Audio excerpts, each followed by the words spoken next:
Another week means another FineScale Modeler Weekly. That's right, we're back at it with new kits, tools, and fun. Kicking off with HobbyBoss's 1/48 scale TBD-1 Devastator. This pre-war torpedo bomber was recently released in 1/32 scale by Trumpeter. Yeah, and while there are similarities between that kit and this is not simply a scaled down version.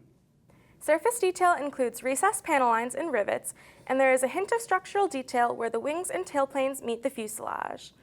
The wings with the corrugated surfaces can be post-folded or extended with inserts, and the ailerons and flaps are separate. Optional cals show the cooling flaps extended or closed. It covers a decent engine with separate intake and exhaust manifolds. The cockpit features molded side console details and tread, instrument panel, seats and bulkheads, and more. It all sits under optional open or closed canopies, and masks are provided. There's a torpedo for the bay underneath, and the aiming doors can be posed open. If you don't like the torpedo, bombs can be hung underneath instead. Photo-etched brass supplies cockpit details, torpedo fins, and more. The decals provide instrument dials and markings for two Devastators, a colorful pre-war bomber, and an early war aircraft in gray and blue-gray. This looks good in the box, and given how well recent HobbyBoss kits have gone together, this one shouldn't present many problems. If modern muscle cars or police vehicles light your modeling fire, you'll really like this next kit. From AMT, here's a 1/25 scale 2021 Dodge Charger Pursuit. As you might expect, this version of the Charger that AMT first released last year adds police equipment and decals. The body features good lines, shallow door outlines, and some cal detail. The front and rear clips with the lights are separate, as is the rocker panel trim. The hood covers the 5.7-liter Hemi with block-in transmission, heads and valve covers, sump, manifold, and radiator. It fits into the chassis plate, which gets separate exhausts, detailed front and rear suspension, heat shields, shocks, drive shaft and rear axle, and various underside covers. The interior features separate door panels, seats, dash, and unique to the police car, the divider, console with radios, and computer terminal. Other Pursuit package stuff includes the grills and front bumper push bar, searchlights, steel wheels with small center hubcaps, and optional low-profile light bars. The vinyl tires have good tread and no discernible mold seams, but they are unbranded. The windshield and back glass have the black surrounds printed on, and each of the side windows is separate, as are the lights. The decals supply a choice of two California Highway Patrol cars in optional colors. Lights, screen readouts, and more are included. AMT has done a bang-up job on the Charger, and it should be a hot seller. Here's something different, models of canoes. That's right, from Havoc Model Designs, we have 3D printed personal watercraft. Namely, a Tremblay Huron 16-foot canoe in 1/35 and 1/72 scale. These beautifully printed vessels have internal ribs, braces, and the fine holes along the edges. There are also seats with mesh, oars, and a stand. We also have a 1/35 scale Southeast Asia sampan that would look at home on a Vietnam diorama. The boat's body is a single part, and there are separate deck sections, motor, and more. These are unusual, but it's great to see them available in the constantly expanding world of kits that are available to us today. It's like a golden age out there. Finally, from MiniArt, here's a 1/35 scale M3 Stuart. This kit includes a full interior of the American light tank. The body builds from multiple parts, including the belly, hull sides, rear plates, glasses, sponsons, hull top, and engine deck. Surface features, such as rivets and panel lines, look sharp. The Stuart suspension comprises the road wheels and their bogies, idlers, drive sprockets, and Lincoln-length tracks. The turret builds from individual armor plates, top, and hatches, with the mantlet for the 37mm gun. Machine guns are also included for the bow and sponsons. Interior details include the transmission, drive shaft tunnel, firewall, and controls, seats, the radial engine that powered the M3, including exhausts, mounts, and more. Clear plastic supplies the windshields, vision blocks, and lights. Photo etch metal parts include engine screens, idler rims, antenna brackets, tool clasps, and more.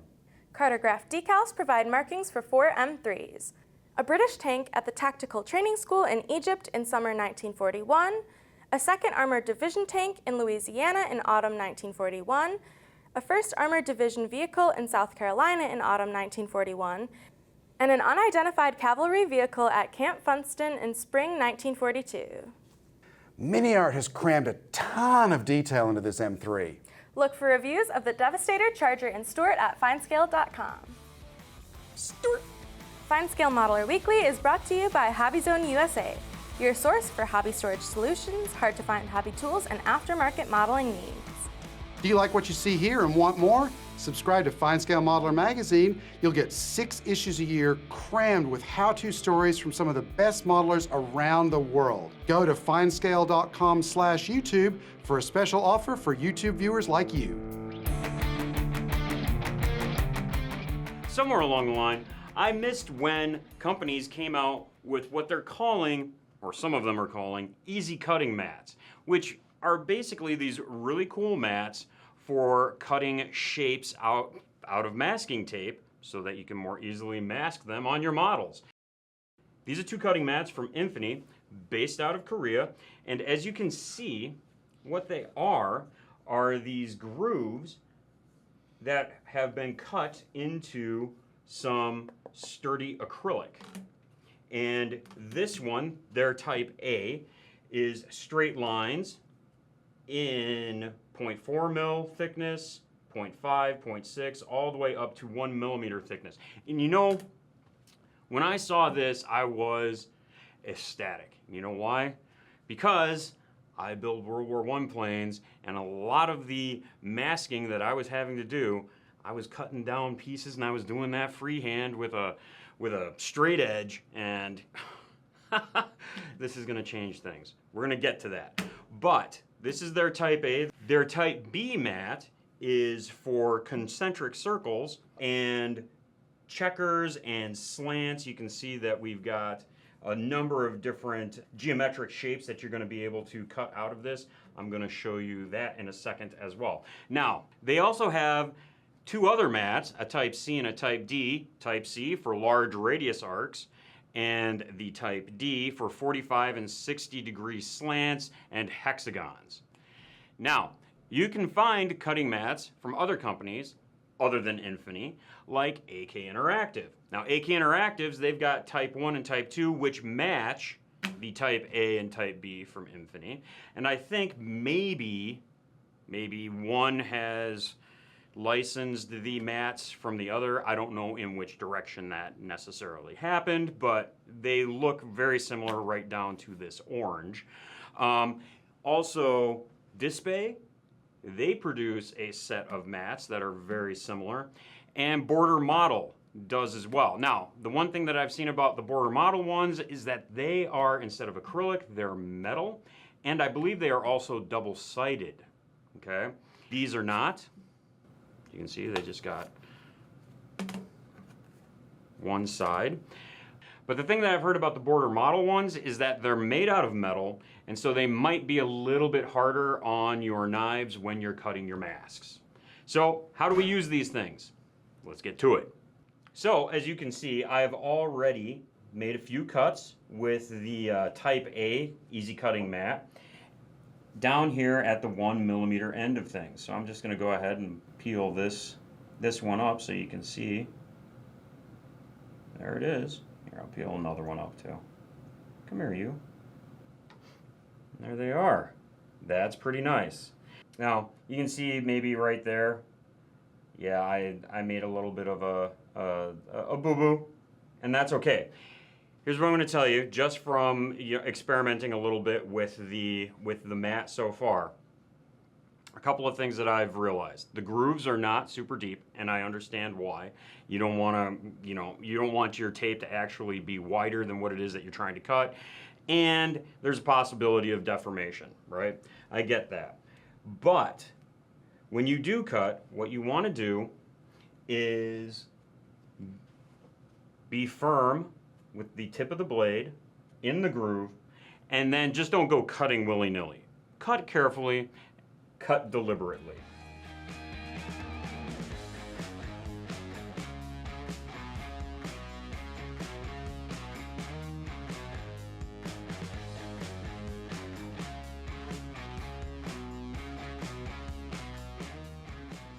Once you get used to what's going on here with it, This makes cutting strips really easy. 1 millimeter thick strips, that's one thing. What about down here at the other end when it's 0.4? Let's take a look at that.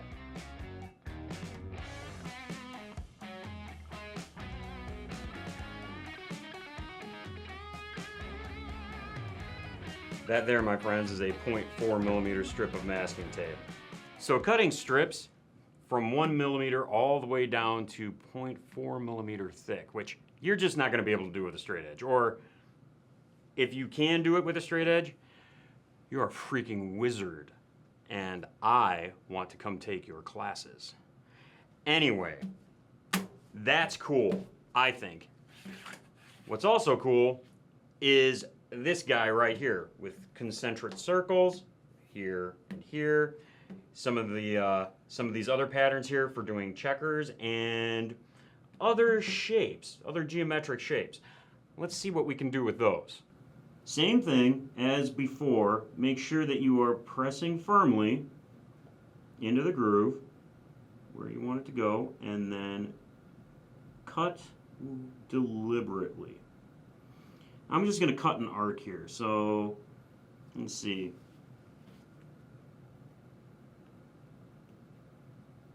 And we'll go back, start here.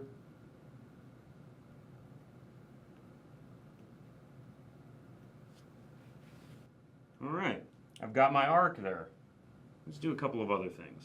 Maybe you're going to do a checker pattern on cowling. And you know how that kind of works, right? With the cowling, and the checkers toward the rear of the cowling are actually wider than the checkers are at the front of the cowling. And so you want to get that so that it's all concentric and lined up correctly. We can probably do that here.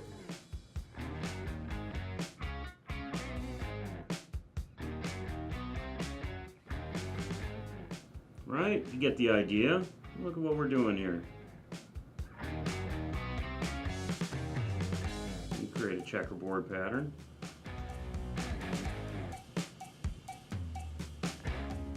All right, you can do that. Then I'm gonna wreck that. Because what I really want is this arc.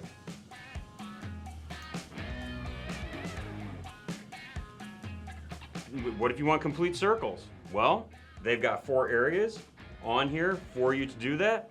Let's go ahead and cut one. Now this one is a little bit more challenging to do, and I think it's just because I'm not practiced at it. And with some practice, I think I could be better. There's a circle. You know what I'm gonna do? I'm gonna go ahead and cut this larger one just so that we can have a complete circle.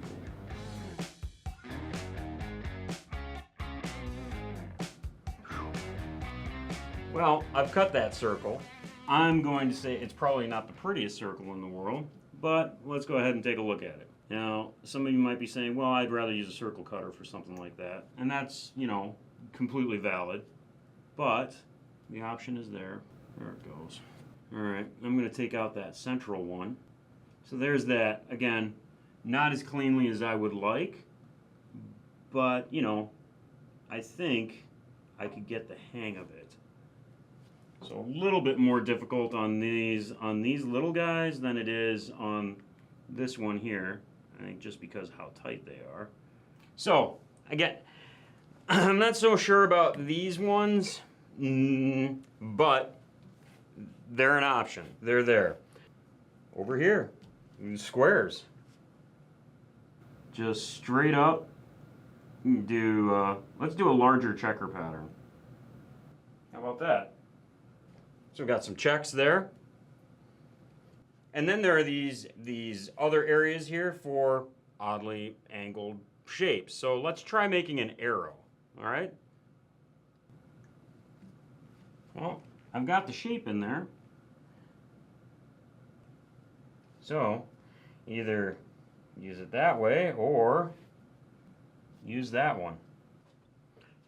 So useful for making chevrons or other, you know, angled masks. I think these are pretty neat. I really do. Now I will say, and I've seen them online from the manufacturers that we spoke of before in a range of prices. Usually somewhere between like $18 to $25. I spent $28 on each of these at the show.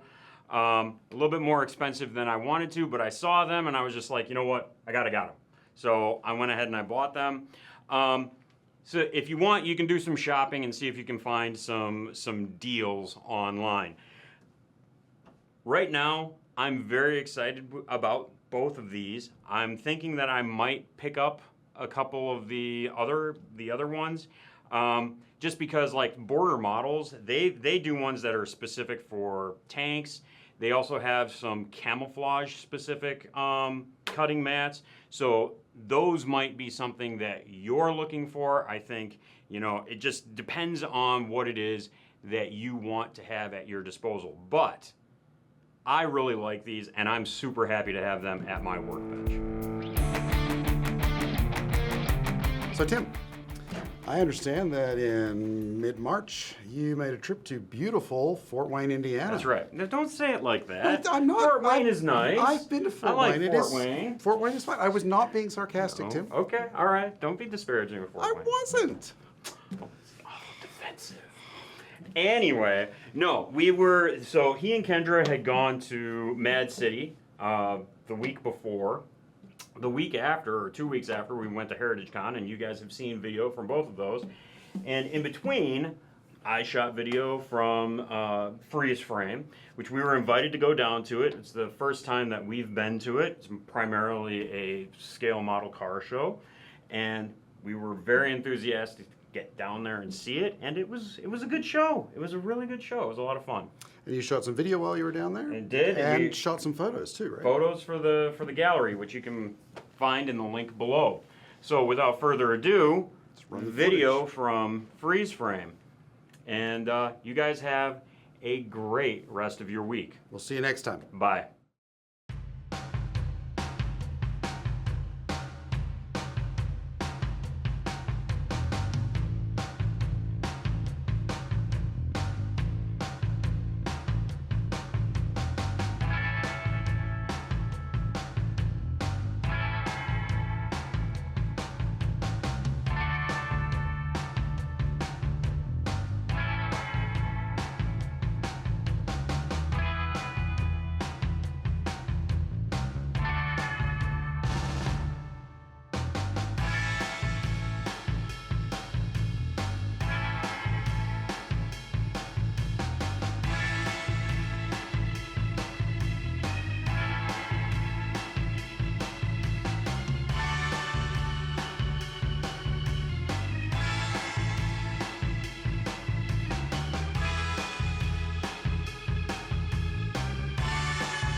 Stuart. Another week means another FineScale Modeler Weekly. That's right, we're back at it with more new kits, tools, and plenty of other stuff. Plenty of other stuff, really? Yeah, all right. Stuart. Optional cows.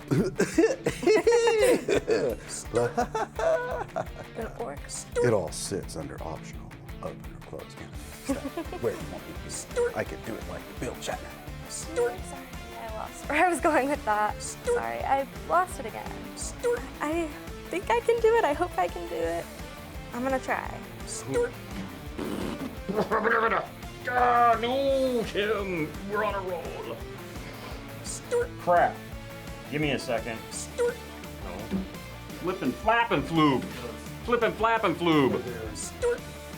God, this is a mess, and I'm sorry that you're gonna have to chop this off as bad as what you are. Stuart. Yeah, it's basically the Enterprise. Right. Stuart. Large radius arcs. Stuart. Stuart. Did I seem enthusiastic?